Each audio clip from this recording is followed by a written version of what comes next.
உங்கள் எல்லார்கிட்டேயும் நான் இப்போது எப்படி இருக்கீங்க அப்படின்னு கேட்டால் ஓகே தான், நல்லா இருக்கேன் அப்படின்னு என்ன தான் எல்லாரும் பதில் சொன்னாலும், ஆனால் உள்ள எல்லாருமே அவங்களுடைய ஓல்டு செல்ஃபை மிஸ் பண்ணாமல் இருக்கவே மாட்டாங்க.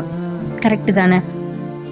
என்னன்னா, முன்னாடி சின்ன சின்ன விஷயத்துலலாம் சந்தோஷமாக இருந்திருப்பீங்க. ரீசனே இல்லாமல் சிரிச்சுட்டு இருந்திருப்போம். யார் என்ன நினைப்பாங்க அப்படின்னு யோசிக்காமல் பேசியிருப்போம். ஏன் சொல்லப்போனால் லைஃபே ரொம்ப லைட்டாக இருந்திருக்கும்.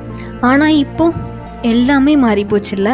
பேசுகிறத விட யோசிக்கிறது அதிகமாயிருச்சு. சிரிக்கிறத விட சைலண்டாக இருக்கிறது அதிகமாயிருச்சு. அதுவும் இல்லாமல் ஓவர் திங்கிங், எக்ஸ்பெக்டேஷன், டிஸப்பாயின்மெண்ட்ஸ் அப்படி இப்படின்னு எல்லாமே அதிகமாயிட்டே தான் போயிட்டு இருந்திருக்கு. இப்போது நாம் ஸ்ட்ராங்காக தான் இருக்கோம், அது நமக்கு தெரியும். ஆனால் இந்த சுச்சுவேஷனுக்கு வர்றதுக்காக நம்மளே லாஸ் பண்ணியிருக்கோம் அப்படிங்கிறத நம்ம அக்செப்ட் பண்ணி தான் ஆகணும். அந்த இன்னசென்ஸ், அந்த சாஃப்ட் ஹார்ட், அந்த ரியல் ஹாப்பினஸ் எல்லாமே ரொம்ப தூரம் போயிடுச்சு.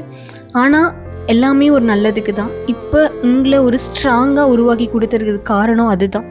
அதனால அதை நினச்சி ஃபீல் பண்ணிகிட்டே இருக்காமல் இப்போ நம்ம எப்படி இருக்கோம் அப்படின்னு சொல்லிட்டு அதை அக்செப்ட் பண்ணிவிட்டு அப்படியே மூவ் ஆன் ஆக முடியும்.